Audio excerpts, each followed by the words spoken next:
Doctor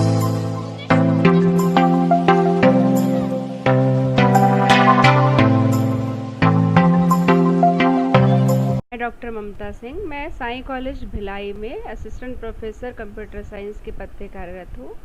आज का हमारा जो वीडियो लेक्चर है वो बेसिक्स ऑफ इंटरनेट्स पे रहेगा, जो BCA फर्स्ट ईयर का सिलेबस वेब टेक्नोलॉजी के पेपर से लिया गया है। तो आइए हम देखते हैं कि आज इसमें हम क्या क्या कवर करेंगे। Overview, introduction, history and evolution of internet applications और बहुत सारी टर्मिनोलॉजी जो जब भी हम इंटरनेट की बात करते हैं तो इन टर्मिनोलॉजी का हम यूज़ करते हैं, जैसे website, web page, ISP, DNS, web browser etcetera. Introduction. A computer network is an interconnection of a group of computers. The internet is a worldwide collection of networks that links millions of business, government agencies, educations, and institutions and individuals. Internet और network आज हमारे जीवन का basic चीज़ हो चुका है, जो सभी लोग उसे यूज़ करते हैं, चाहे वो इंडिविजुअल तौर पे या किसी ऑर्गेनाइजेशन के रूप में। तो ये उसके पहले हमें जानना ज़रूरी है कि नेटवर्क क्या होता है। नेटवर्क कनेक्शन ऑफ नेटवर्क्स होता है। दैट मीन्स हम कह सकते हैं कि बहुत सारे कंप्यूटर जब कनेक्ट होते हैं एक नेटवर्क में तो उसको हम नेटवर्क कहते हैं, और इन नेटवर्क का जो कलेक्शन होगा वो होगा internet. History and evolution of internet. Internet आया कैसे, इसकी शुरुआत कहाँ से हुई? The internet started as an experiment in the late 1960s by the Advanced Research Project Agency ARPA, now called DARPA, Defense Advanced Project Agency। 1960s में ARPA नाम का एक एजेंसी था, एडवांस रिसर्च प्रोजेक्ट एजेंसी। ये कुछ research कर रहे थे, वहीं से इसकी शुरुआत हुई और बाद में इसे डरपा नाम दिया गया, डिफेंस एडवांस प्रोजेक्ट एजेंसी। तो इसे डरपा नाम इसलिए दिया गया क्योंकि ये जो रिसर्च किया जा रहा था वो डिफेंस और मिलिट्री पर्पस से कुछ लोगों के ग्रुप के द्वारा किया जा रहा था, और सबसे स्टार्टिंग में जो इंटरनेट का यूज़ किया गया वो डिफेंस वर्क के लिए और कुछ यूनिवर्सिटीज़ के लिए ये स्टार्टिंग में काम आए। DARPA experimented with the connection of computer network by giving grant to multiple universities and private companies to get them involved in the research। DARPA ने कुछ मिलिट्री पर्पस के लिए जो भी अपना रिसर्च कराया उसके लिए कुछ यूनिवर्सिटीज़ को इन्वॉल्व किया, उन्हें ग्रांट दिया रिसर्च पर्पस के लिए, और ये इंटरनेट की शुरुआत वहीं से हुई। ARPANET, Advanced Research Project Agency Network, was first operational network and the predecessor of the global internet, developed in September 1967। जो भी आज हम इंटरनेट यूज़ कर रहे हैं इसका जो प्रेडेसर है, पूर्वज है, वो ARPANET से आया है। ARPANET जो 1967 के आसपास आया ओरिजिन में। ARPANET was developed under US Department of Defense DoD। It was developed to survive nuclear attack. That theory is often disputed by scientists। Department of defence ने न्यूक्लियर अटैक से बचने के लिए और कुछ अपने रिसर्च को बढ़ावा देने के लिए जो रिसर्चेस करे, उस रिसर्च का जो परिणाम था वो था ARPANET। It was the first network to implement the protocol suite TCP/IP। सबसे पहला प्रोटोकॉल सूट जिसने इम्प्लीमेंट हुआ वो इसके कारण हुआ। DoD divides the network into host and subnets। Department of defence जो था उसने आगे होस्ट एंड सबनेट बनाया। Subnet is another type of network। Each of these computers served as a host on the network, commonly today known as server। जो वर्तमान में हम जिसे सर्वर कहते हैं, इनिशियली वो सबनेट से ही आया हुआ है, NSF। National science foundation in 1980 started to make high capacity network for academic and engineering researches। Academic और इंजीनियरिंग फील्ड के लिए जो डेवलपमेंट हुए उस ऑर्गेनाइजेशन का नाम NSF था, जो 1980 के आसपास आई। NSF connected its huge network of 5 supercomputer centers called NSF Net to ARPANET in 1986। Inter-networking of ARPANET, NSFNet and other private network resulted into Internet in 1990. In short हम कह सकते हैं कि फाइनली 1990 में ARPANET, NSFNet और बहुत सारे private network का जो रिज़ल्ट था वो फाइनली इंटरनेट के रूप में हमारे सामने 1990 में आया। नेक्स्ट टॉपिक है हमारा इंटरनेट एप्लीकेशंस। इंटरनेट एप्लीकेशन हर एक फील्ड में आज इंटरनेट का यूज़ किया जा रहा है। कुछ फील्ड्स को हम यहाँ कवर करेंगे, जैसे business on the internet, governance on the internet, crime on through the internet, etcetera. Business on the internet. E-commerce provide a large platform for business enterprises. It offers the following privileges: less capital required, relief from paperwork, less human resource required compared to traditional business, no big infrastructure required. Business के field में सबसे ज़्यादा important आज internet का किया जा रहा है लेस कैपिटल रिक्वायर्ड, मतलब एक ऐसा इंटरनेट ने ऐसा कर दिया है कि हमें बहुत ज़्यादा अमाउंट में पैसे इन्वेस्ट करने की आवश्यकता नहीं है। छोटे से बजट में ही हम अपना बिजनेस चालू कर सकते हैं, पब्लिसिटी कर सकते हैं, प्रचार कर सकते हैं अपने प्रोडक्ट का। तो इसमें बहुत अमाउंट में हमें इन्वेस्टमेंट की आवश्यकता जो होती थी उससे हम बच सकते हैं।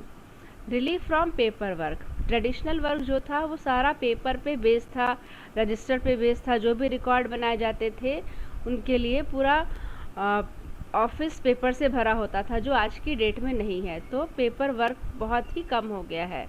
लेस ह्यूमन रिसोर्स रिक्वायर्ड, जो काम कई लोग मिलके करते थे आज वो इंटरनेट के माध्यम से या कंप्यूटर के माध्यम से, नेटवर्क के माध्यम से कुछ लोगों के द्वारा ही किया जा सकता है।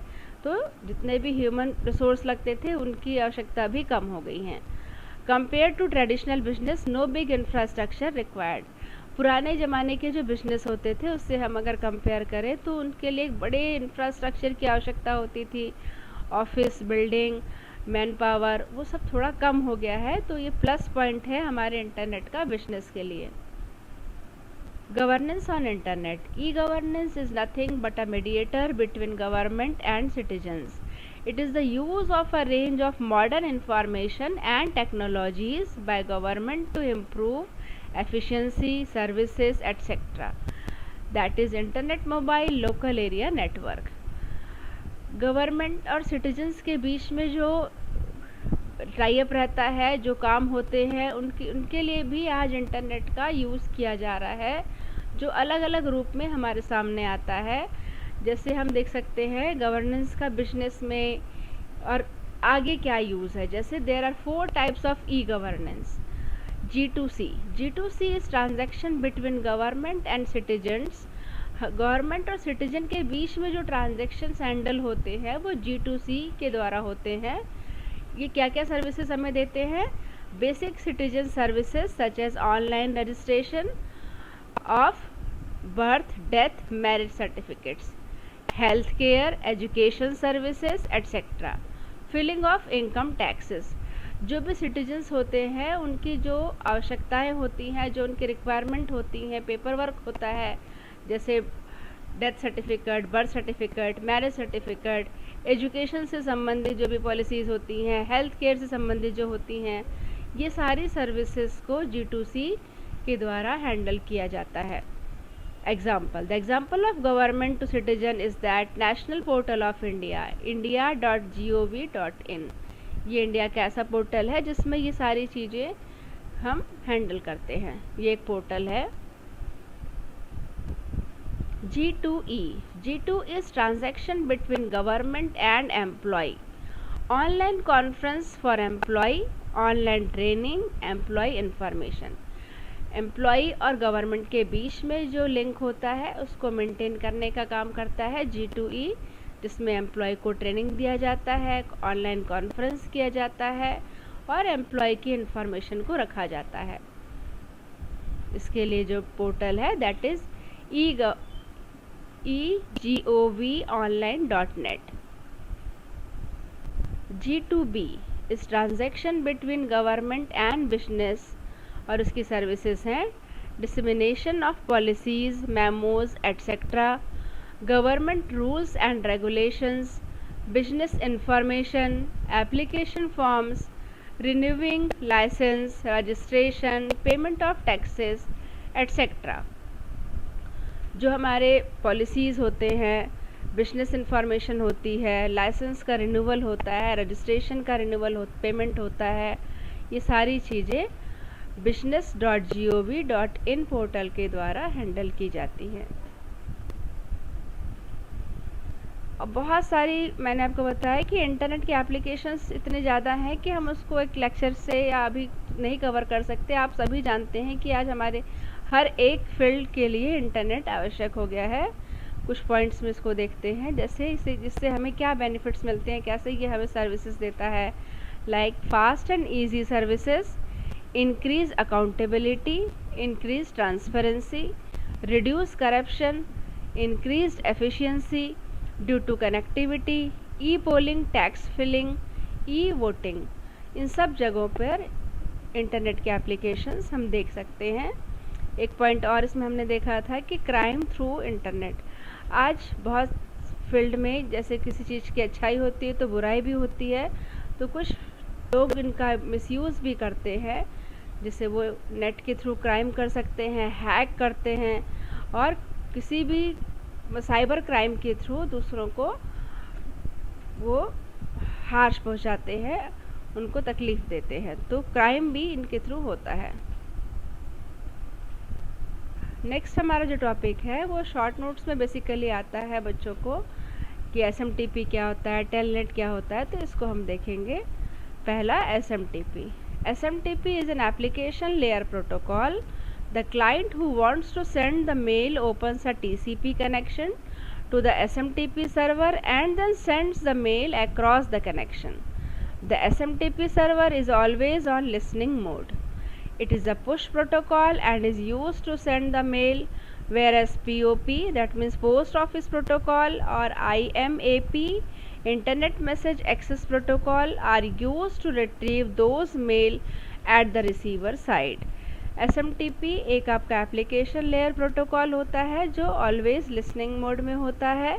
यह एक पुश प्रोटोकॉल है और इसका यूज़ मेल के लिए किया जाता है, जहां पर POP और IMAP प्रोटोकॉल रिसीविंग एंड्स पर अवेलेबल होते हैं।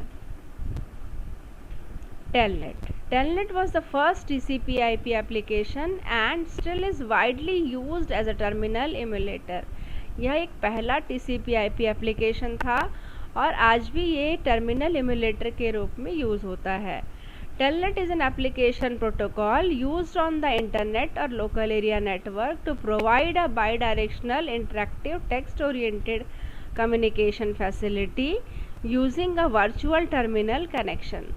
यह एक ऐसा एप्लीकेशन प्रोटोकॉल है जो हमें text oriented bidirectional interactive communication available कराता है। Telnet is most likely to be used by program developer and anyone who has a need to use specific application or data located at a particular host computer. Website आप सभी जानते हैं, बहुत use भी करते हैं आप, पर उसका एक definition जो होता है, a website is a collection of web pages and related content that is identified by a common domain name and published on at least one web server. All publicly accessible website collectively constitute the World Wide Web. जितने भी world wide web पे हम कोई भी website open करते हैं, कोई भी पेज खोलते हैं, तो क्या होता है, वो वेबसाइट हमारा वेब पेजेस का कलेक्शन होता है। जैसे बहुत सारी वेबसाइट आप ओपन करके देखते हैं, जैसे सबसे common website google.com, amazon.com, flipkart.com, wikipedia.org, ये सारी वेबसाइट्स हैं और इनसे रिलेटेड वेब पेजेस इसके अंदर इंक्लूड होते हैं। Web browser. A web browser or browser is an application software for accessing information on the World Wide Web. World wide web पर किसी भी इंफॉर्मेशन को एक्सेस करने के लिए जो एप्लीकेशन सॉफ्टवेयर है, that is web browser. Browse करके हमें जो भी हम सर्च करते हैं वो हमें देता है। When a user requests a web page from a particular website, the web browser retrieves the necessary content from a web server and then display the page on the user device. जब भी user किसी particular web page के लिए किसी website पर request भेजता है तो वेब ब्राउज़र वेब सर्वर से रिक्वेस्ट करके वो पर्टिकुलर पेज उसके डिवाइस पर डिस्प्ले कराता है। जो कॉमन वेब ब्राउज़र हम यूज़ करते हैं that is Microsoft Internet Explorer, Google Chrome, Mozilla Firefox and Apple Safari and etcetera. Next है search engine. A web search engine or internet search engine is a software system that is designed to carry out web search, which means to search the World Wide Web in a systematic way for particular information specified in a textual web search query. Search engine जो भी हम query करते हैं या text के रूप में, video के रूप में, कुछ भी हम जो इंटरनेट से चाहते हैं, वेबसाइट से चाहते हैं, तो वो सर्च करके हमारे डिवाइस तक जो पहुंचाता है that is search engine. Google search engine is the best search engine in the world and it always also one of the most popular product from Google. सबसे पॉपुलर जो सर्च इंजन है वो है Google, और Google का ये most popular एक product भी है। और these are some example of search engine like Bing, Yahoo, Baidu, AOL, etc. Web server. A web server is server software or hardware dedicated to running this software that can satisfy client request on the World Wide Web. Web server एक server software या hardware होता है जो run करता है और hypertext transfer protocol से का यूज़ करके जो भी हम डिमांड करते हैं, रिक्वेस्ट करते हैं वेब ब्राउज़र से, वो हम तक पहुंचाता है।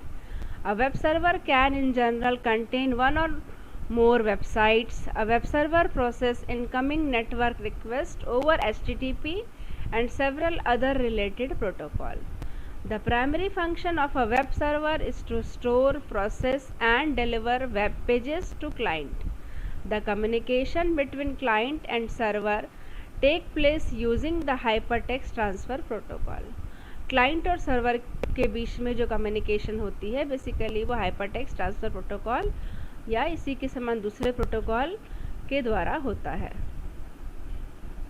URL, a uniform resource locator, और इसे हम यूनिवर्सल रिसोर्स लोकेटर भी कहते हैं, is the address of a resource on the internet and the protocol used to access it. It indicates the location of a web resource like a street address indicates where a person lives physically. Because of this, an URL is often referred to as web address. URL एक web address होता है, जैसे किसी person का address होता है कि वो कहाँ, किस लोकेशन में, किस स्ट्रीट, कौन से सेक्टर में रहता है, इसी प्रकार वेब का ये एड्रेस है URL, यूनिफॉर्म रिसोर्स लोकेटर। इसके द्वारा उसके जो भी हम सर्च करते हैं उसको सर्च करने में उसको हेल्प मिलता है URL के द्वारा। URL contain the following information. URL में निम्न प्रकार की इंफॉर्मेशन होती हैं like the protocol use to access the resources, the location of the server, the port number on the server, the location of the resources in the directory structure of the server. DNS, the domain name system, is the phone book of the internet. Humans access information online through domain names like nighttime.com or espn.com. Web browser interact through internet protocol IP address. DNS translates domain name to IP address, so browser can load internet resources. Each device connected to the internet has a unique IP address which other machine use to find the device. DNS server eliminate the need for human to memorize IP address such as 192 something that. देखिए अब DNS क्या होता है, domain name system. Domain name system क्यों बनाया गया, क्योंकि computer में इंटरनेट में जब भी हम किसी का एड्रेस देंगे तो वो IP एड्रेस के रूप में होगा और सबका आईपी एड्रेस डिफरेंट होता है, वो कभी भी मतलब मैच नहीं करेगा, यूनिक होता है और एक न्यूमेरिकल फॉर्म में होता है। तो यूज़र को न्यूमेरिकल फॉर्म में उस एड्रेस को याद रखना बहुत टफ होगा, दिक्कत होगी। इसीलिए डोमेन नेम सिस्टम बनाया गया कि यूज़र को आईपी एड्रेस मेमोराइज करने की आवश्यकता ना पड़े, क्योंकि आईपी एड्रेस जो होता है वो न्यूमेरिकल फॉर्म में, इस फॉर्म में होता है। तो इसके बदले अगर हम जैसे एग्जांपल देखिए यहाँ पर, when a web address typed into browser, जैसे कोई वेब एड्रेस है www.company.com, इसका आईपी एड्रेस इस न्यूमेरिकल फॉर्म में होगा। तो जो डीएनएस होता है उसके द्वारा हम जो भी जैसे .gov किसके लिए होता है, गवर्नमेंट के लिए होता है, .org किसी ऑर्गेनाइजेशन के लिए होता है, edu एजुकेशन के लिए होता है, .in, तो ये सारी चीज़ें वो सिंपल कर देता है कि उसको ऑर्गेनाइज वे में कर देता है और यूज़र को कोई मतलब नहीं होता कि उसका आईपी एड्रेस न्यूमेरिकल के रूप में क्या है। आईएसपी होता है इंटरनेट सर्विस प्रोवाइडर। जो भी हम इंटरनेट की सर्विसेज यूज़ कर रहे हैं उनको प्रोवाइड करने वाली कोई संस्था है, कोई ऑर्गेनाइजेशन है जो हमें ये सर्विसेज प्रोवाइड कर रही हैं। Whether you are at home or work, each time you connect to the internet your connection is routed through an ISP. कभी भी हम जब भी इंटरनेट यूज़ कर रहे हैं अपने मोबाइल में, घर में, ऑफिस में, तो वो जो हमें इंटरनेट प्रोवाइड कर रहा है दैट इज़ आईएसपी। कुछ पॉपुलर आईएसपीज़ जो यूज़ करते हैं हम, that is Jio, Airtel, Vodafone and BSNL. Early ISP provided internet access through dial-up modems. This type of connection took place over regular phone lines and was limited to 56 kbps. पुराने ज़माने में, अब थोड़े दिन पहले जो चलते थे वो डायल-अप मॉडेम्स के थ्रू चलते थे जिसमें 56 kbps लिमिट होता था। In the late 1990s, ISP began offering faster broadband internet access via DSL and cable modems. 1990s के बाद जो भी ISPs का जो स्पीड हुआ वो ब्रॉडबैंड हो गया और DSL के थ्रू इनको केबल मॉडेम के थ्रू एक्सेस किया जाने लगा। Some ISPs now offer high speed fiber connections which provide internet access through fiber optics cable. कुछ ISPs फाइबर ऑप्टिक्स केबल का यूज़ करते हैं और सबसे फास्ट हमें कनेक्शन प्रोवाइड करते हैं। Thank you. आज के इस पार्ट 1 के लेक्चर में हमने कुछ टर्मिनोलॉजी और बेसिक चीज़ें इंटरनेट की देखी। इसके आगे का जो भी पार्ट होगा वो हम नेक्स्ट लेक्चर में कवर करेंगे, यूनिट 1 का। Thank you.